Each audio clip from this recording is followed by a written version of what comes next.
¿Alguna vez imaginaste que el testamento de tu madre, de la que siempre te has burlado, esconde un secreto que podría cambiar tu vida para siempre? Yo estuve allí y descubrí algo que nadie te cuentan a veces. El silencio más profundo esconde la historia más impactante. Esta es la historia de Elena, una mujer que parecía no tener nada, pero que en realidad lo tenía todo, y sus hijos, que creían saberlo todo de ella, estaban a punto de descubrir que vivieron toda su vida en una mentira. La escena, la tensión palpable, los hijos de Elena riéndose del testamento insignificante de su madre. En un instante, su mundo de certezas se derrumbó. Un simple acto de desprecio detonó un terremoto que sacudió los cimientos de toda la familia. Hoy te voy a contar cómo una cláusula secreta, un testamento que todos pensaron que era insignificante, cambió todo. Y al final de esta historia te garantizo que vas a aprender una lección invaluable sobre la humildad y el respeto que te ayudará a ver a tu propia familia con otros ojos. En cada segundo cuenta. Si ignoras esta lección, corres el riesgo de cargar con una herida que no cicatriza. Quédate conmigo hasta el final y descubre el único gesto que nos salvó cuando todo parecía perdido. Vas a alucinar con lo que Elena hizo. Y como el abogado, con una sonrisa enigmática, nos dio la carta que lo cambió todo. Cuando todo pasó, tenía 78 años y la piel curtida por el sol de 1000 amaneceres en mi huerto. Vivía sola en una casita de Texas, desiguales en las afueras de Úbeda, una de esas donde el silencio de la noche se confunde con el canto de los grillos. Me llamo Elena Ríos y si alguien me hubiera preguntado cómo me describía, habría dicho simplemente soy una mujer que aprendió a callar y a observar. Viuda desde los 67. Había pasado la mayor parte de mi vida entre tierra húmeda, hornos encendidos y manos que nunca se quedaban quietas. Crié a 3 hijos, cada uno con su carácter y cada uno con su forma de alejarse de mí. Carlos siempre fue el más difícil, ambicioso hasta el tuétano, con el ceño fruncido incluso de niño, como si ya estuviera negociando hipotecas desde la cuna. Isabel, mi única hija, vivía como un torbellino, saltando entre deudas y quejas. Y David, David el más dulce, el más perdido también, pintor de alma, pero con las manos vacías. Hacía meses que no me visitaban, y lo cierto es que ya no lo esperaba. Una aprende a llenar esos huecos con otras cosas. El olor de las tomateras, las cartas, sin enviar que guardaba en una caja bajo mi cama, el sonido del viento que se cuela por la ventana de la cocina. Fue una tarde de abril cuando tomé la decisión. El sol golpeaba fuerte sobre las baldosas del patio, y mientras recogía huevos del gallinero, sentí una punzada en el pecho. No era dolor, era una certeza. No quería irme de este mundo sin decir mi última palabra, esa que no se grita, que no se impone, pero que se deja escrita. Llamé al señor Benavides esa misma tarde, viejo conocido de mi difunto marido, discreto como una tumba, con una voz que parecía arrastrar siglos de secretos. Le dije, quiero hacer mi testamento, pero quiero hacerlo a mi manera. Cuando llegaron mis hijos a la casa, una semana después, les extrañó el motivo de la reunión. Una lectura de testamento. ¿Ya estás tan cerca del hoyo, mamá?, bromeó Carlos, riéndose solo de su chiste, como siempre. Isabel puso los ojos en blanco, cargando a cuestas sus propias urgencias. David llegó con la ropa manchada de óleo, mirando todo como si el mundo fuera una pintura que no acababa de entender. Les preparé café y galletas, y los senté en el comedor de roble que había sido testigo de todas nuestras navidades y silencios. El señor Benavides leyó el testamento con la calma de quien sabe que las palabras pesan. Era un documento sencillo, directo. Él les dejaba la casa, el huerto, mis gallinas y una cuenta de ahorros bastante modesta. Nada más a nada menos. Carlos bufó, soltando una carcajada seca. ¿Todo esto era por esto? ¿Un testamento que cabe en una servilleta? Isabel soltó un madre mía entre dientes. David no dijo nada, pero su silencio pesó más que todas las palabras del mundo. Yo me limité a mirarlos, con las manos cruzadas sobre el regazo, como quien espera a que pase la tormenta. Fue entonces cuando el señor Benavides carraspeó y sacó de su maletín una carta sellada. Su voz de pronto cambió de tono. La señora Elena me pidió que solo leyera esto si se cumplía una condición específica. ¿Why? Lamentablemente, se ha cumplido. Mis hijos se miraron entre ellos, confundidos. Carlos se encogió de hombros. ¿Otra ocurrencia de mamá? Pero el abogado, sin responder, rompió el sello de la carta con una parsimonia casi teatral, como si supiera que ese momento quedaría grabado en sus memorias. Las primeras líneas de la carta las escribí una noche de verano, a la luz de una vela, con lágrimas secas y firmeza en la mano. Queridos hijos, comenzaba, si están escuchando esto, es porque han olvidado lo que realmente importa. Vi a Carlos cambiar el gesto. Isabel tragó saliva. David agachó la cabeza. La carta continuaba detallando cosas que ellos nunca supieron, aunque durante años había invertido. En silencio, pequeñas cantidades que me recomendaba el amigo de su padre, un antiguo compañero de la guerra civil que sabía leer el mercado como quien lee las nubes. Si ustedes creyeron que solo fui una campesina más, es porque nunca se tomaron el tiempo de mirarme, decía la carta. Why, sí, ahora se ríen de lo que creen que es una herencia pobre. Es porque no saben dónde realmente escondí lo más valioso que tengo. Fue en ese momento que el señor Benavides sonrió por primera vez. Y ese gesto, tan leve, tan inesperado, fue lo que hizo que la sala entera se congelara.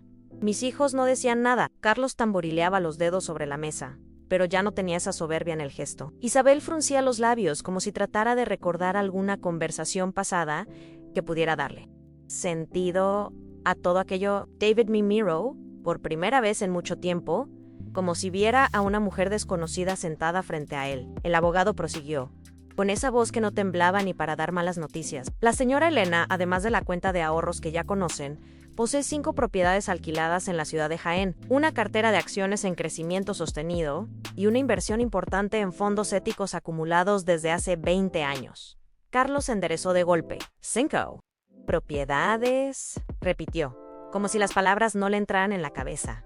Isabel soltó un suspiro agudo, que rozó el llanto. David murmuró algo apenas audible, pero yo no dije nada. Los dejé nadar en su propia incredulidad. Lo que más me dolía no era la sorpresa, sino saber que, si no fuera por el dinero, nunca habrían prestado atención.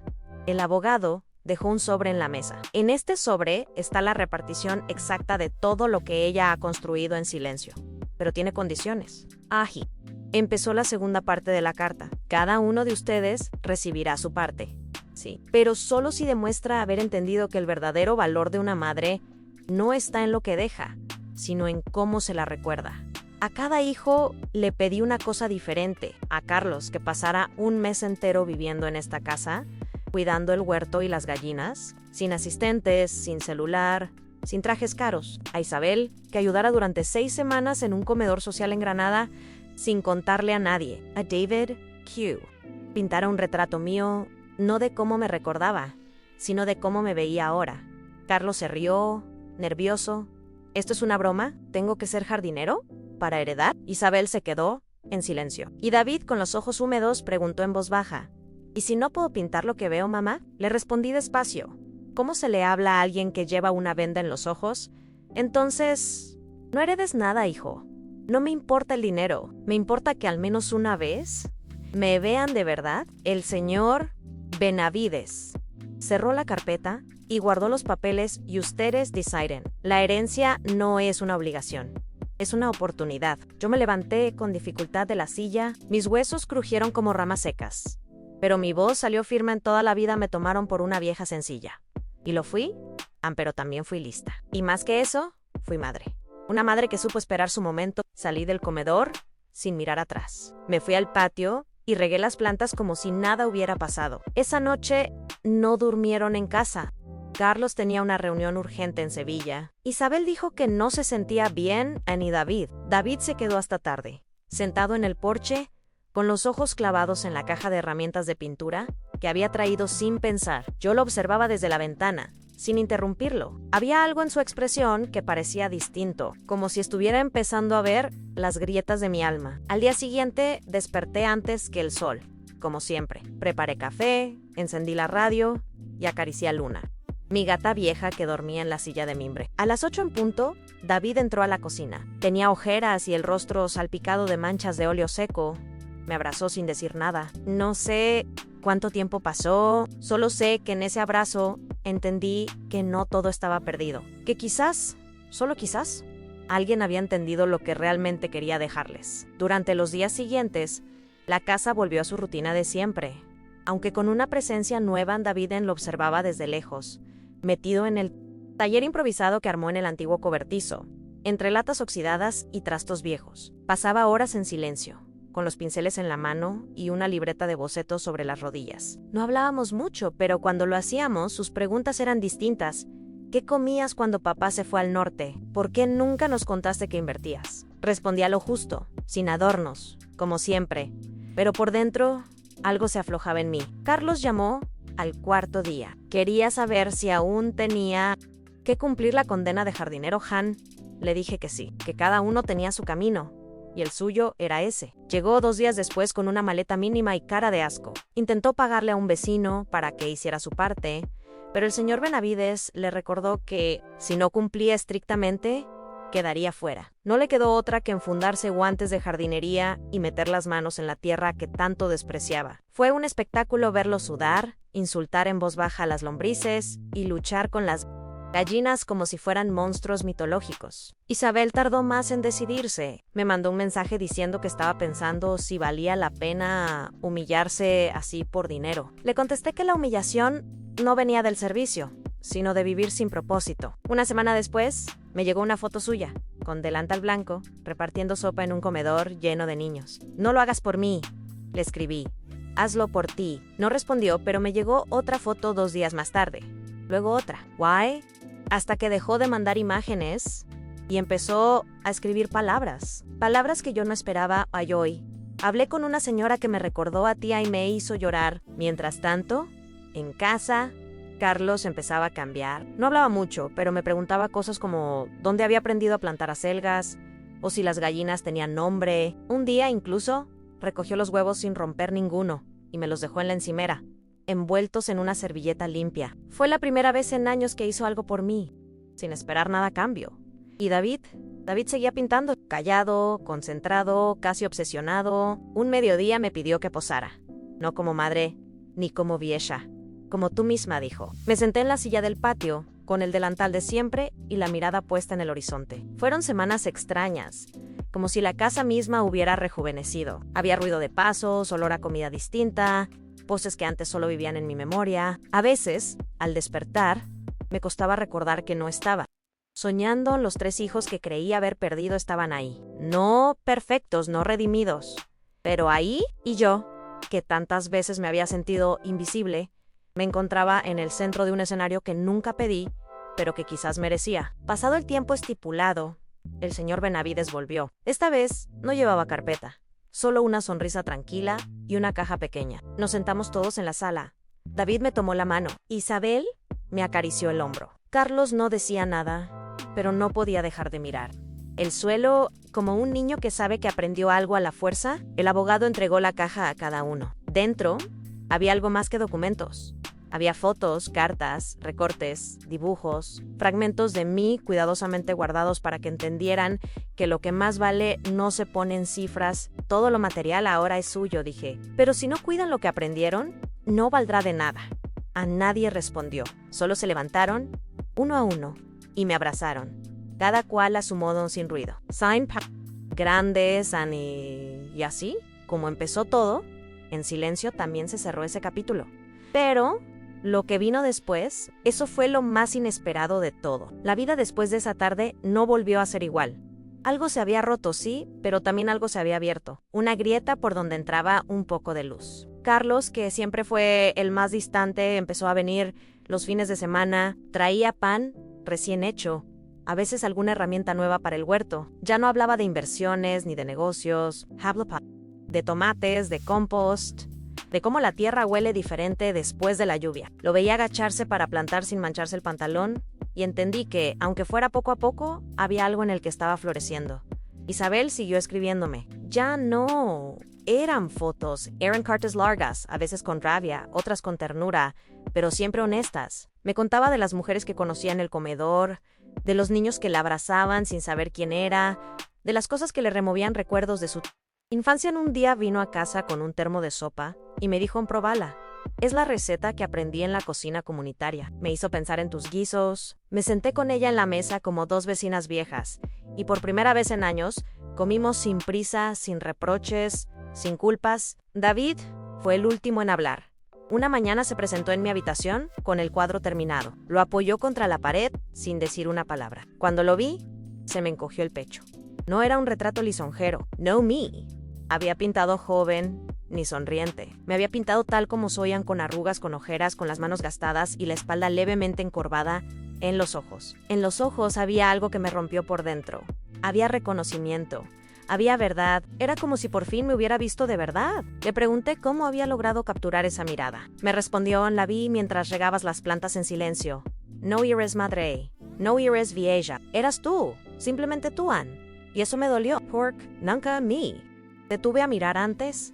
Ann lloré en silencio. No por tristeza, sino por alivio. Por sentirme, al fin, entera ante sus ojos. El cuadro lo colgamos juntos en el comedor. Ninguno de mis hijos dijo nada cuando lo vieron, pero desde entonces todos comíamos mirando ese retrato, y creo que cada uno de ellos lo entendía a su modo. Pasaron los meses, el huerto empezó a dar más fruto que nunca.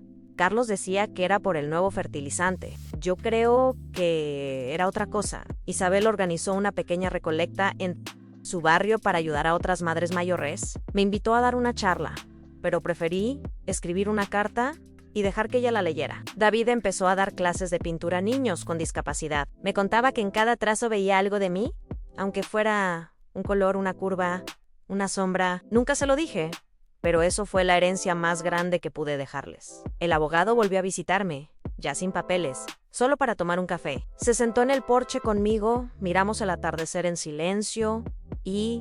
Luego mi dillo, no todos los testamentos tienen que ver con dinero. Algunos son cartas de amor que esperan ser entendidas. Le respondí con un suspiro, Ann, yo solo quería que me vieran. Él asintió y dijo, Annie, y lo lograste. A veces, lo simple es lo más revolucionario. Una madre que no grita pero escribe, que no exige pero enseña, que no castiga pero espera. Eso fui yo. Un día, mientras barría la entrada, una vecina me dijo, ¿qué hiciste que tus hijos ahora vienen tanto? Le sonreí y le dije, les dejé una herencia distinta, no preguntó más. Y yo no expliqué porque algunas historias no necesitan ser contadas con palabras. Basta con ver las flores en el patio, los pasos en la cocina, las risas en el corredor. Yo, que pasé tantos años en silencio, ahora escuchaba a mi casa respirar otra vez, como si ella también estuviera agradecida. Una tarde, mientras recogía lechugas, escuché que alguien llamaba desde la verja. Era Carlos. No traía pan ni herramientas esta vez. Venía con su hijo, el mayor de mis nietos, que siempre había sido más cercano a su otra abuela. Lo presentó con una mezcla de orgullo y torpeza a Ann Marcos. Quería conocer el huerto del que tanto hablo. Le extendí la mano con una sonrisa y él, tímido, me abrazó. No preguntó nada, pero observó todo con esa curiosidad silenciosa que tienen los jóvenes cuando intuyen que están pisando un lugar importante, aunque no sepan por qué. Carlos se quedó toda la tarde. Caminamos entre las tomateras, le enseñé a Marcos cómo se recogían los pimientos sin romper el tallo, y hasta le dejamos probar un trozo de sandía directamente del huerto. Ver los llantos, agachados en la tierra, fue una de esas escenas que una guarda como un tesoro invisible. Al irse, Carlos me dijo, nunca pensé que este lugar tuviera tanto que decir. Siempre lo vi como una jaula, ahora lo veo como un refugio. No la respondí, solo le acaricié el hombro porque hay cosas que solo se comprenden cuando se sienten. Isabel también trajo a sus hijos. Semanas después, una de las niñas, Lucía, se aferró a mi falda como si nos conociéramos de toda la vida. Jugamos a cocinar con barro, les enseñé a hacer panecillos y tejimos con retales viejos. Isabel me observaba desde la cocina, con los ojos brillantes. En un momento se acercó y me dijo, Ann, perdóname por haber pensado que no era suficiente. Le tomé la cara con mis manos y le respondí, Ann, yo también me equivoqué por haber dejado que lo pensaras. Y en ese instante, no éramos madre e hija. Éramos dos mujeres perdonándose la historia. David seguía viniendo a pintar. A veces retrataba partes de la casa. Otras veces solo se sentaba a observar el viento moverse entre los limoneros. Un día me mostró una serie de acuarelas tituladas Mamá no hablaba, enseñaba. Era mi vida convertida en color, en gestos, en ventanas abiertas. Se lo llevé al Centro Cultural del pueblo y, contra todo pronóstico, la exposición conmovió a más gente de la que imaginamos. Algunas mujeres mayores lloraban al ver sus propias madres reflejadas ahí, ¿no? A ellas mismas. Nunca me sentí tan expuesta y tan agradecida. Los vecinos empezaron a pasar más seguido. Algunos a traer huevos, otros a pedir consejos sobre siembra. Uno de ellos, don Ramón, viudo desde hacía poco, me dijo que desde que mis hijos volvían a casa, el barrio parecía más vivo. Los chicos ríen, Elena. Y cuando los chicos ríen, las casas respiran, me dijo mientras tomábamos mate bajo el alero.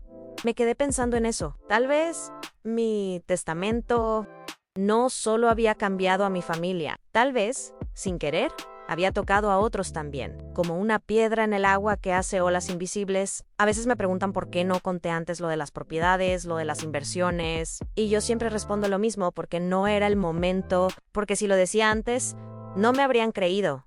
O peor, lo habrían visto solo como dinero. No habrían entendido la lección detrás. Yo necesitaba que me miraran, no que me agradecieran, que entendieran que lo pequeño, cuando se cuida con constancia, puede hacerse inmenso. Mi herencia era esa en haber vivido con sentido, haber esperado sin perder la fe. Un año después de aquel día, la casa se llenó de nuevo. Esta vez no por un testamento, sino por una celebración. Mis hijos organizaron un almuerzo con todos mis nietos, vecinos y hasta el señor Benavides. Comimos bajo una carpa blanca, rodeados de macetas florecidas y mesas de madera. David colgó sus cuadros en las paredes del gallinero, convertido ahora en Sala de Art. Isabel preparó lasañas con las mujeres del comedor. Y Carlos, sorprendentemente, hizo pan casero. Nadie habló del dinero. Nadie preguntó por propiedades. Ese día, solo se habló de historias. Historias de infancia, de risas, de olvidos recuperados. Me pidieron que hablara paronologais. Solo levanté mi copa de vino. Miré a cada uno de ellos y sonreí. Ellos lo habían entendido. Y yo, por fin, me sentí en paz. Después de aquel almuerzo, me di cuenta de que algo profundo se había sembrado. No en la tierra, esa ya estaba acostumbrada a dar frutos, sino en los corazones de mis hijos. Empezaron a aparecer por la casa sin necesidad de excusas. Carlos venía solo a tomar café. Isabel me leía en voz alta artículos o cartas que encontraba y le recordaban nuestra historia. David pintaba sin presión, como si el arte ya no fuera una búsqueda dolorosa, más una conversación con lo vivido. Yo los observaba, callada, agradecida por verlos aprender algo que ninguna fortuna. Una mañana, Isabel me preguntó si podía quedarse unos días conmigo. Tenía problemas con su marido y necesitaba aire, no pregunté mucho. Le preparé el cuarto como lo hacía cuando era niña, con sábanas blancas y su almohada vieja, esa que nunca quiso tirar. En la noche, cenamos en la cocina. Me habló de cómo se había perdido en roles que no eligió en madre, esposa, mujer fuerte. Me dijo que aquí, conmigo, sentía que podía volver a ser solo Isabel. Le respondí que eso también me pasó a mí, pero que había encontrado mi centro en el silencio. Lloramos bajito, sin miedo de ser escuchadas. Carlos, por su parte, se había vuelto más reservado. Me confesó una tarde que estaba considerando vender su parte del negocio inmobiliario. Quiero algo más simple, mamá. Algo que tenga raíz. Me miró, esperando juicio. Le dije que la raíz no estaba en lo que uno hace, sino en cómo lo hace. Sonrió y me pidió ayuda para construir una pequeña huerta en el patio de su casa. Acepté con una condición, aunque la cuidara con las manos, no con el dinero. A los días me mandó fotos a sus hijos sembrando zanahorias. Le respondí con una sola palabra, ahora sí. David fue el que más cambió. Empezó a dar talleres gratuitos en el pueblo, especialmente a personas mayores. Les enseñaba a pintar usando sus memorias como inspiración. Me invitó a uno, y aunque al principio me negué terminando, me entregó un pincel, una hoja en blanco y me dijo: pinta tu recuerdo más feliz. No sabía por dónde empezaran, pero al final dibujé una silla de mimbre bajo el limonero, con una taza de café al lado.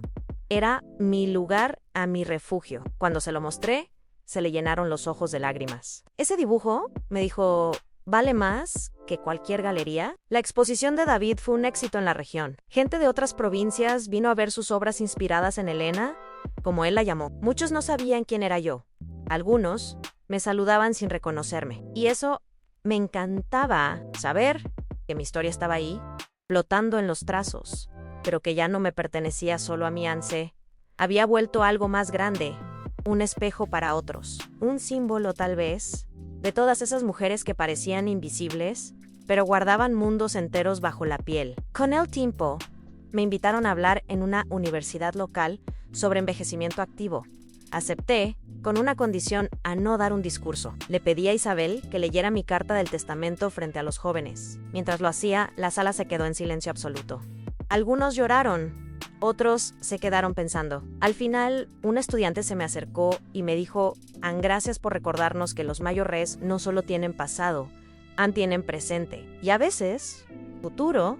Sentí que todo valió la pena. Un domingo cualquiera, recibí una carta del señor Benavides. No era oficial, ni sobre papeles, solo decían gracias por enseñarme que la justicia también puede ser silenciosa y que los testamentos no siempre reparten cosas, a veces reparan vínculos. La guardé en mi caja, de madera, la misma donde conservo mis recuerdos, junto a cartas viejas, fotos gastadas y una lista de cosas que aprendí demasiado tarde. Esa carta, más que un agradecimiento, fue un cierre, un sello invisible a una etapa de mi vida. Y así, sin ruidos, mi casa volvió a ser hogar. No perfecto, no constante, pero lleno de pequeñas presencias. Las plantas crecían, a los hijos volvían. Y yo, que había sido llamada insignificante, ahora era raíz, sombra, semilla. No porque tuviera dinero. Sinopork. Me atreví a ser escuchada. Me preguntan a veces si me arrepiento de no haber dicho nada antes, de haber esperado hasta el final para mostrar lo que guardaba. Y aunque hubo momentos de soledad que pesaron como piedras, la verdad es que no me arrepiento, porque si lo hubiera hecho antes, no habría tenido el mismo efecto. No se trataba del dinero, ni de las propiedades. Se trataba de despertar algo dormido, que mis hijos me vieran más allá de los mandados, las comidas y los regaños, que entendieran que una madre no desaparece cuando envejece, se transforma. Y a veces esperan el tiempo, sin embargo, no se detiene. Y mi cuerpo lo sabe. Ya no camino como antes. Y mis manos tiemblan cuando hace frío. Pero hay algo nuevo en mí, en una paz que nunca había sentido. Es como si por fin hubiera soltado una carga invisible. Durante años, llevé sobre los hombros el peso de no ser suficiente para ellos. De no ser moderna, interesante, útil. Ahora sé que no necesitaba cambiar. Solo necesitaba ser firme. Ser yo, Ann, sin pedir perdón. Por eso, un día cualquiera, mientras regaba mis plantas, llegó David con una sorpresa. Me había grabado en una serie de entrevistas para un proyecto audiovisual. Quiero que otras madres vean que todavía hay cosas por decir, me explicó. Al principio me resistí. No me gustaba verme en pantalla. Pero al ver el resultado, entendí. Mi voz, pausada y sin adornos, contaba cosas que muchas habían callado. Mujeres mayores, desde diferentes partes, empezaron a escribirme. Decían, Ann, yo también crié sola, yo también tengo una caja de madera bajo la cama, yo también esperé que me miraran. Aquello me conmovió más que cualquier herencia repartida, porque lo que había empezado como una carta secreta se volvió eco, un eco que tocaba otras casas, otras cocinas, otros hijos. Me di cuenta de que el silencio de una madre no es vacío, es espera, es lenguaje, es resistencia. No todas tenemos que gritar para hacernos entender. Algunas, como yo, simplemente escribimos why. Dejamos que el tiempo haga lo suyo. Carlos vino un día con su esposa. Era la primera vez que ella venía a la casa en años. Nos sentamos en la galería, con limonada y silencio. Después de un rato, ella me dijo, nunca entendí lo que había en ti, Elena, pero ahora veo que siempre fuiste más fuerte de lo que aparentabas. No supe qué responder, solo asentí, porque a veces las disculpas llegan disfrazadas de respeto, Ann, y con eso basta. Isabel se mudó a unas calles de aquí. Dice que quiere estar más cerca. Ann viene cada mañana a tomar café y a preguntarme recetas. A veces me ayuda a vestir, a peinarme, a leer cosas que ya se me escapan, pero nunca desde la lástima. Lo hace como quien repara, como quien devuelve, no por obligación, sino por amor. Why, Yolara? Porque una madre que ha sido ignorada también necesita aprender a recibir. David, por su parte, me trajo una libreta nueva, para que sigas escribiendo lo que no contás en voz alta, me dijo. Empecé esa misma noche. No sé si algún día alguien leerá lo que dejo ahí, pero escribir me mantiene viva, me conecta con la Elena que fui, con la que soy y con la que dejo que el mundo vea de a poco. Hay historias que solo se entienden con arrugas, y cada línea en mi cara tiene su propia versión. Y así pasan los días. Con menos ruido, pero más verdad. Con menos fuerza en el cuerpo, pero más claridad en la mirada. Mis hijos no son perfectos, yo tampoco, pero ahora nos entendemos desde otro lugar. Uno más honesto, más humano. Empezó el día que se burlaron de mi testamento insignificant, sin saber que en ese papel, sellado y sencillo, estaba el mapa para reencontrarnos. Una tarde cualquiera, mientras barría el porche, encontré una pequeña nota doblada entre las macetas. Era de Lucía, mi nieta, con letra grande y torpe, decía abuela. Me gusta tu casa porque huele a pan y a flores. Me senté en la silla de mimbre con esa nota en la mano y me quedé largo rato sin moverme. Nunca imaginé que alguien tan pequeño pudiera definir con tanta precisión lo que yo había intentado construir toda mi vida. Un lugar donde el amor no necesitara explicaciones, solo presencia. Ese mismo día, en la cena, les conté a mis hijos sobre la nota. Isabel lloró. Carlos se quedó en silencio. David me pidió la nota prestada para enmarcarla junto a su cuadro favorito. Y entonces entendí que los frutos más dulces no venían de los árboles, sino de esos gestos mínimos. Esas palabras simples que no buscan aplausos, pero que cambian algo dentro de uno. Me sentí más vista por esa niña de 6 años que por muchos adultos durante décadas. Con el tiempo, la historia del testamento llegó a oídos de gente del pueblo. Algunos me preguntaban si era cierto lo de la cláusula secreta, otros solo querían saber cómo había logrado que mis hijos volvieran al redil. Y yo, siempre con una sonrisa tranquila, respondía lo mismo. No los obligué. Les mostré el camino. Ellos decidieron caminarlo o no, porque eso es ser madre también, soltar, sin dejar de amar, a marcar un rumbo, sin empujar y confiar, aunque duela. El señor Benavides vino a visitarme por mi cumpleaños número 80. Me trajo una tarta casera y una carta. En ella me decía que había empezado a escribir sus memorias, que mi historia lo había inspirado a revisar su propia vida. Nunca es tarde para decir lo que uno ha callado demasiado, escribió. Me pareció justo porque yo también había empezado tarde. Pero lo importante no era cuándo, sino el hecho de haberlo hecho. Esa noche, cenamos todos en el patio. El limonero estaba florecido y las luces colgantes que David instaló parpadeaban como luciérnagas. Mis nietos corrían entre las mesas. Isabel reía con una vecina. Carlos, con un delantal, servía vino. Y David tocaba la guitarra, desafinado pero feliz. Era como si la casa hubiera rejuvenecido. Como si, por un momento, los años no pesaran. Miré alrededor y sentí algo que no se puede poner en palabras. Una certeza cálida, silenciosa, todo valió la pena. De la cena, uno a uno se despidieron. Algunos se quedaron a dormir. Yo subí a mi cuarto con pasos lentos pero seguros. Me senté en la cama, abrí la caja de madera y volví a leer la carta del testamento. Ya la sabía de memoria, pero esta vez me detuve en una frase que casi había olvidado.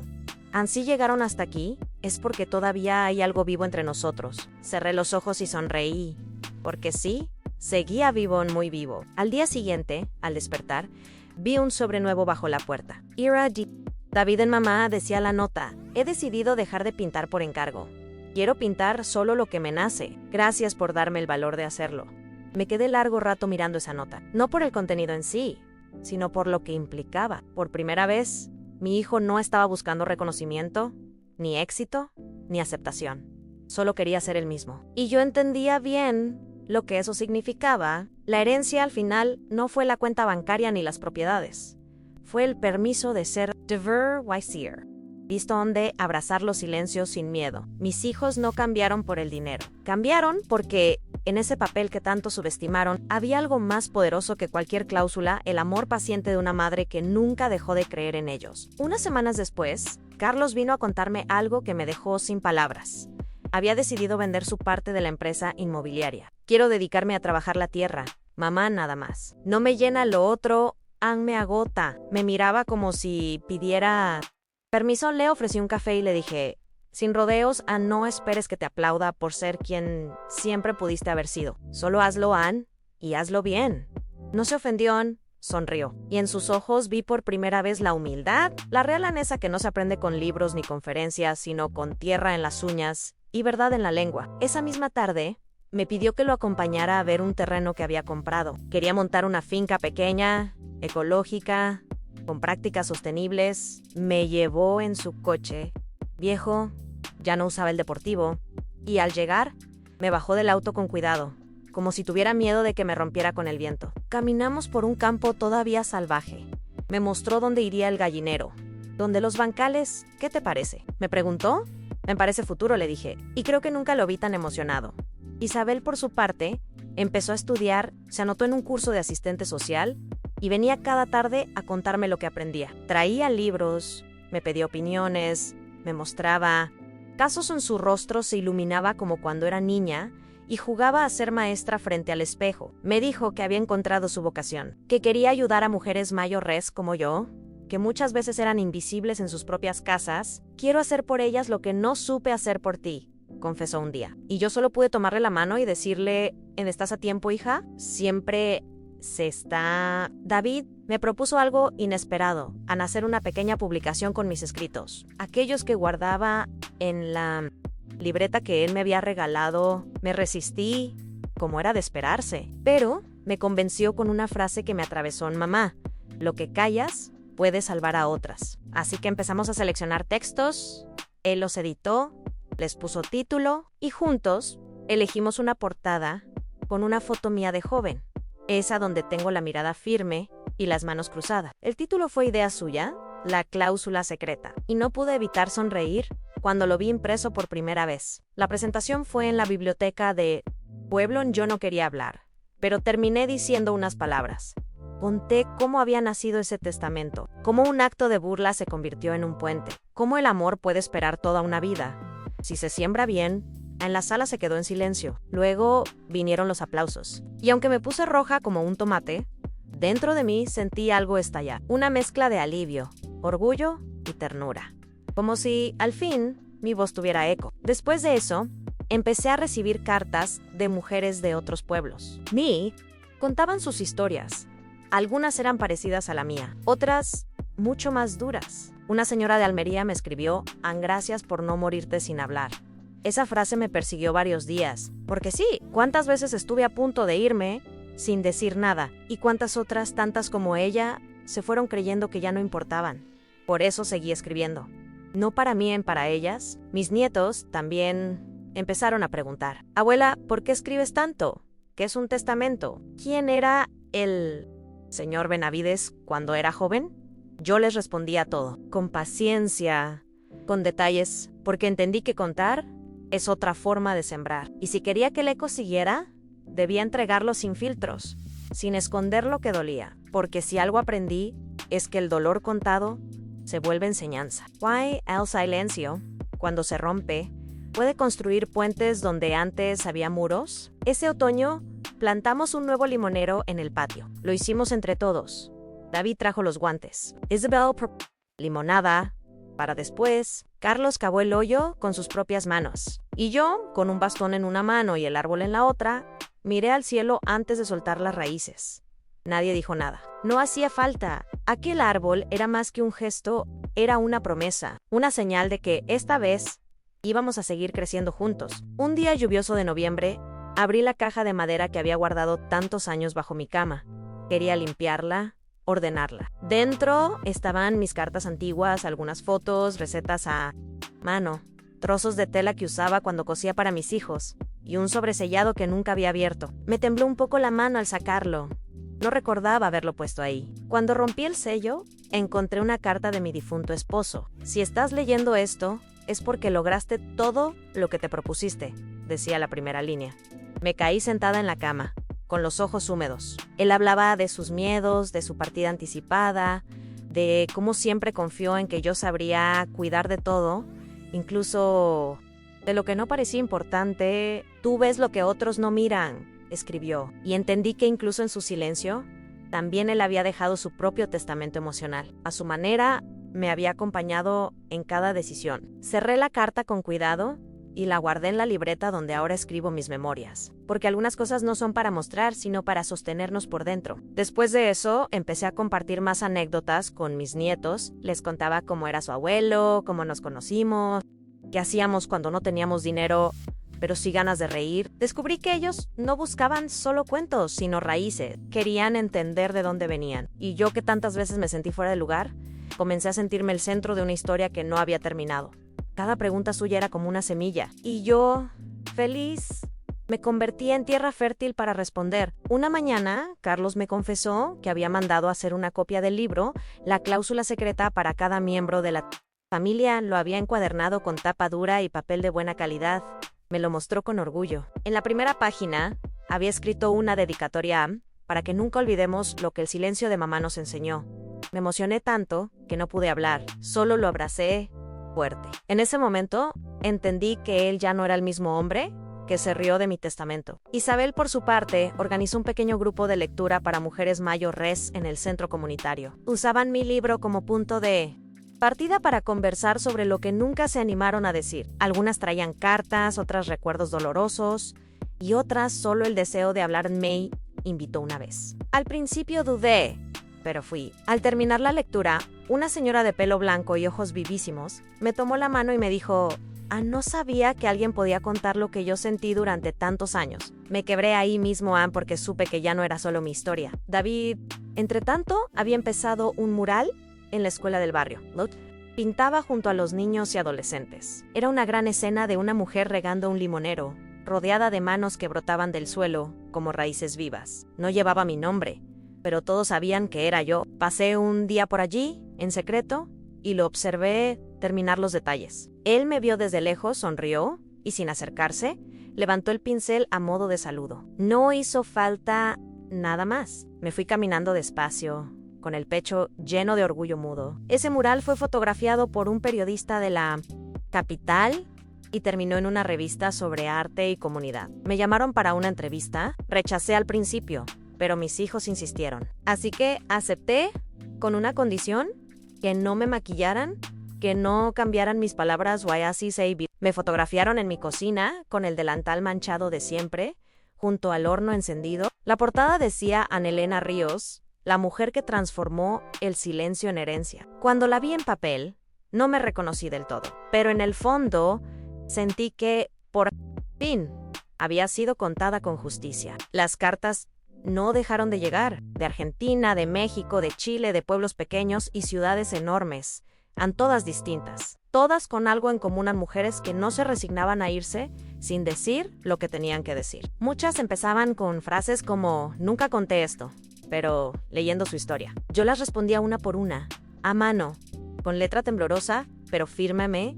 Llevaba horas, pero cada palabra era un puente, y yo, que había pasado años rodeada de paredes invisibles, ahora construía caminos con tinta y papel. Esa Navidad fue distinta a todas las anteriores. No porque hubo más regalos o una cena más abundante, sino porque, por primera vez en muchos años, todos estaban realmente presentes. Isabel organizó una mesa alargada en el patio, adornada con manteles de flores que cosimos juntas semanas antes. David colgó luces de colores entre los árboles, y Carlos preparó con sus hijos una canasta de frutas de la huerta. No hubo música alta, ni television, solo voces, risas y miradas que ya no evitaban las grietas del pasado, sino que las aceptaban como parte del paisaje. Durante la cena, me pidieron que leyera un fragmento de uno de mis escritos. Elegí uno breve, donde hablaba de cómo el silencio puede ser una forma de amor malentendida. Lo leí despacio, con la voz quebrada en algunos tramos. Al terminar, nadie aplaudió.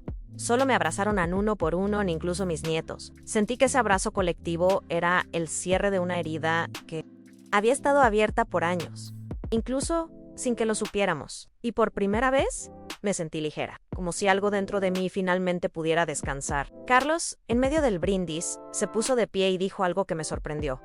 Yo me reí de su testamento. Lo admito, pensé que era poca cosa, pero lo que mamá hizo nos salvó. A mí, por lo menos, me devolvió el suelo. Nadie dijo nada, pero todos sabíamos que esa confesión era valiosa, no por lo que decía, sino por lo que implicaba. Anne Hombre Q aprendió a pedir perdón sin necesidad de arrodillarse. Isabel le tomó la mano, y David bajó la mirada, emocionado. Y yo simplemente cerré los ojos por un instante para grabar ese momento en mi memoria. Pasadas las fiestas, me pidieron que diera una charla en una escuela secundaria. Era para un grupo de adolescentes que trabajaban temas de memoria familiar y herencia emocional. Dudé mucho antes de aceptar. Pensaba, ¿qué puedo yo decirles que realmente les importe a chicos de 15 años? Pero cuando League, me encontré con una sala llena de jóvenes atentos. Algunos con libretas, otros solo con ojos brillantes. Les conté mi historia desde lo más simple. Les hablé del pan casero, de los huertos, del dolor de no sentirse vista. Y cuando terminé, una chica me dijo: quiero escribirle algo a mi abuela esta misma tarde. Sentí que el ciclo se completaba. David me llevó después a tomar un café. Me contó que esa experiencia le había dado una idea. Quería hacer una serie de documentales breves sobre mujeres mayores que, como yo, habían transformado su historia en algo compartible. Me pidió ayuda para contactar a algunas de las que me escribían, la DHQC, con una condición en que cada mujer pudiera narrarse con sus propias palabras. Él aceptó, encantado. Y así, sin planearlo, mi historia dio paso a muchas otras. Historias que ya no necesitaban mi voz, porque habían encontrado la suya. Isabel decidió dejar definitivamente su trabajo anterior y dedicarse a tiempo completo a acompañar mujeres en situación de abandono o soledad. Me mostró su proyecto talleres, espacios de escucha, incluso pequeñas huertas comunitarias inspiradas en la mía. Me abrazó fuerte y me dijo: Ann, todo esto empezó por tu carta. Yo solo le respondí: ay, no fue la carta, fue tu corazón, que decidió volver a abrirse. Y ella lloró no como antes, de rabia o culpa. Lloró como quien se alivia, como quien por fin se reencuentra consigo misma. Carlos, mientras tanto, me traía cada semana una canasta con productos de su finca, tomates, albahaca, calabacines. Había algo diferente en él, en una calma nueva. Me hablaba de sus cultivos con la misma pasión con la que antes hablaba de negocios. Pero ahora su mirada tenía otra profundidad. Un día, mi DJ, estoy construyendo algo que se puede tocar, no solo números en una pantalla. Y eso, viniendo de él, era más que una frase, era una redención. Y yo seguía escribiendo. Cada noche, en silencio. A veces sobre mi día, a veces sobre recuerdos antiguos, veces solo sobre cómo se siente el cuerpo a esta edad. Pero cada palabra era una forma de afirmación, una forma de decir: Ann, estoy aquí, Ann, sigo aquí. Porque ya no escribía para que me vieran. Escribía porque yo me veía, y eso, para una mujer como yo, era el mayor regalo de todos. Una tarde de primavera, mientras barría el polvo seco del porche, escuché el motor de un coche que ya conocía. Era David, traía consigo una caja de cartón envuelta con papel de embalar y una sonrisa que ya me decía que estaba tramando algo. Es para ti, me dijo, dejándola sobre la mesa de la cocina. La abrí con calma y dentro encontré varias copias de un nuevo cuaderno, bellamente impreso, titulado A las cartas que no envié. Eran mis textos, los más personales, los que pensaba que nadie leería. Creí que merecían ver la luz, me dijo. Me tapé la boca con las manos y solo pude asentir. Ese cuaderno se distribuyó gratuitamente en varias bibliotecas y centros comunitarios. No tenía editorial ni gran campaña. Solo un prólogo escrito por David y mis palabras. Y sin embargo, empezó a llegarme más correspondencia. Mujeres que se sentían reflejadas, hijos que decían haber entendido mejor a sus madres, nietas que me preguntaban cómo empezar a escribir. Me sentí parte de algo más grande, como una red invisible de voces que se entrelazaban, sin conocerse, pero que hablaban el mismo idioma, el del silencio que por fin encuentra palabras. A veces me encontraba con vecinas que antes apenas me saludaban, ahora me detenían en el mercado, me abrazaban, me daban las gracias. Una me dijo: Ah, no sabía que usted tenía tanto guardado adentro. Yo también me quedé callada mucho tiempo. Y entonces entendí que todas éramos un poco iguales. Mujeres que crecimos creyendo que lo valioso era lo que se veía, que el cariño se demostraba en la comida, en la limpieza, en el sacrificio silencioso. Pero también merecíamos palabras. También teníamos historias, y no por ser sencillas, eran menos importantes. Miss Neal empezaron a interesarse por mi pasado. Me hacían preguntas curiosas en cómo era la escuela en mi época, cómo conocí a su abuelo, que soñaba yo cuando era niña.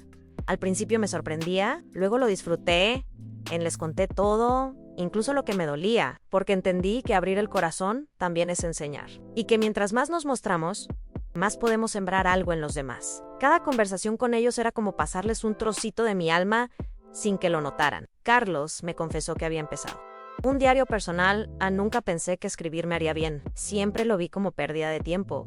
Pero ahora me ordena, me limpia, por dentro lee. Sonreí, porque al final todos estábamos aprendiendo a decirnos. Isabel, en cambio, comenzó a leer poesía. Me traía versos cada mañana, leía en voz alta mientras tomábamos café, y a veces se emocionaba tanto que se le quebraba la voz. ¿Siempre fueron así de potentes las palabras?, me preguntó una vez. Siempre, le dije, solo que a veces nos enseñan a tenerles miedo. El proyecto de David creció más de lo que imaginábamos. Viajaba por toda Andalucía grabando a mujeres mayores. Volvía con historias increíbles, dolorosas, sabias, y siempre encontraba una forma de conectarlas con mi relato. Me decía: mamá, abriste una puerta, solo estoy ayudando a que otras la crucen. Y eso me llenaba de orgullo. No porque fuera mi hijo el artista, sino porque había entendido lo esencial, aunque lo íntimo puede ser universal. YQS Cooker también es un acto de amor. Una noche de verano, mientras tomábamos limonada bajo las estrellas, Isabel me preguntó si tenía miedo de morir. Lo pensó mucho antes de decirlo. Yo me quedé en silencio un momento. Luego le respondían antes sí, porque pensaba que me iría sin haber sido vista. Ahora no. Porque sé que mi vida tocó otras. Ella se recostó sobre mi hombro, como cuando era niña, y entendí que la muerte, cuando uno ha vivido con sentido, deja de dar tanto miedo, porque lo importante ya se... Esa misma noche, escribí en mi libreta una frase que aún conservo pegada en la pared de mi cuarto. En la herencia verdadera, no es lo que se deja al morir, sino lo que se transforma mientras una aún respira. Y cada día desde entonces trato de recordar que no se trata de grandes gestos, sino de pequeñas verdades que compartimos sin esperar nada a cambio. Con los días, empecé a organizar mis cosas con más intención, no por prisa ni por tristeza, sino porque sentía que todo merecía tener su lugar. En cada carta, cada fotografía, cada cuaderno, tenía ahora un sentido diferente. No eran solo recuerdos, eran testigos, pruebas de una vida vivida con firmeza, aunque a veces en silencio. Les dije a mis hijos que no dejaría una nueva cláusula secreta.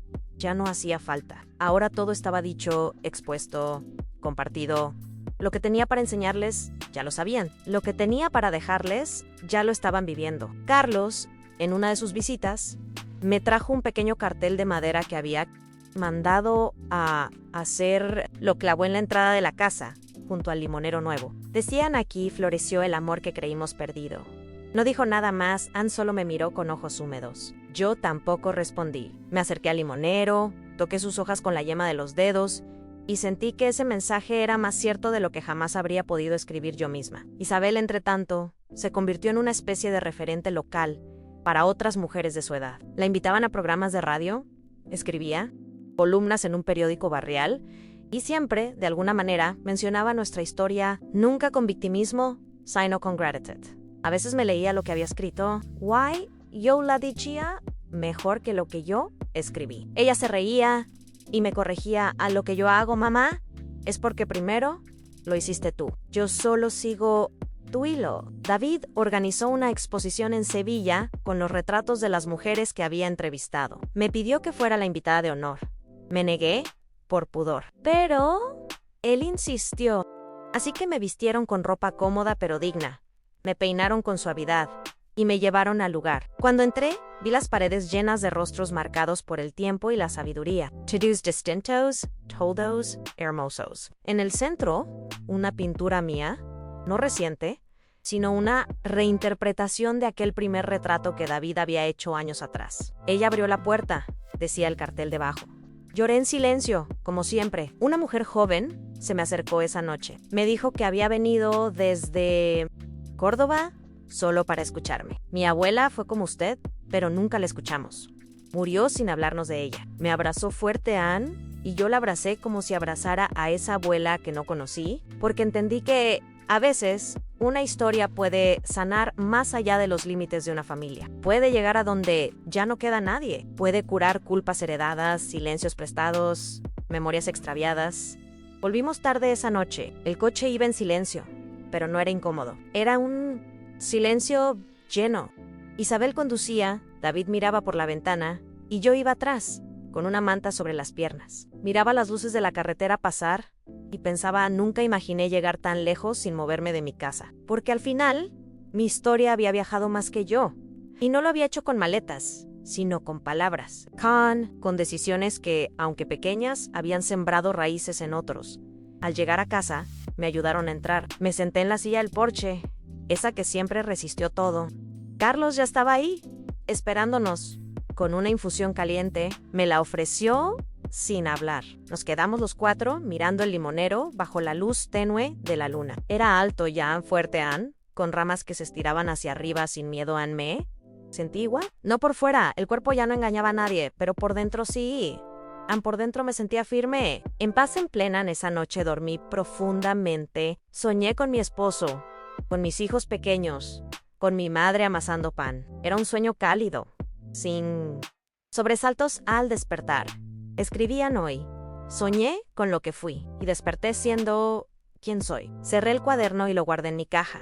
Y me preparé el desayuno con el corazón lleno, porque sabía que ya no necesitaba pruebas, que por fin todo estaba en su lugar. Unos días después, me desperté más cansada de lo habitual. No era dolor ni malestar, solo una sensación de peso en el cuerpo, como si todo mi ser me pidiera descanso. No le di importancia, me vestí despacio, bajé las escaleras y me senté. En el porch. El sol aún no había salido del todo, y la brisa fresca me acariciaba la cara. Preparé té de manzanilla y abrí mi libreta. Escribí una sola frase: Ann, cuando el alma se queda quieta, es porque ya ha llegado. No supe bien qué significaba, pero me sonó verdadero. Isabel llegó al mediodía. Notó mi lentitud al moverme, y aunque no dije nada, ella se sentó a mi lado sin hacer preguntas. Me peinó el cabello con delicadeza, como cuando era niña, me trajo sopa caliente y leyó en voz alta un poema de Benedicto. Yo cerré los ojos, no para dormir, sino para escuchar mejor. Cada palabra me llenaba como si fuera una caricia antigua. Sentí que ya no había nada pendiente ni culpas, ni deudas, solo ese momento entero, redondo, suficiente. Por la tarde, David me trajo una flor que había pintado esa mañana. Era una cala blanca, simple, serena. Me la mostró con orgullo, como si fuera un mensaje. Es la flor que más se parece a ti, dijo. La dejé sobre la mesa, junto a mi taza de té, y le pedí que la firmara. Después se quedó conmigo, en silencio, leyendo mis escritos más recientes. No hablamos casi nada, pero en su presencia había todo lo que una madre puede necesitar: en compañía, amor y reconocimiento. Carlos llegó al caer la noche. Traía pan casero y un frasco de mermelada que había preparado con sus hijos. Me dio un beso en la frente, me acomodó una manta sobre las piernas y se quedó junto a mí mirando el cielo. Nunca pensé que terminaríamos así, mamá, tranquilos, sin deudas, sin bronca. Yo le apreté la mano y le dije: nunca se trata de cómo empieza, hijo.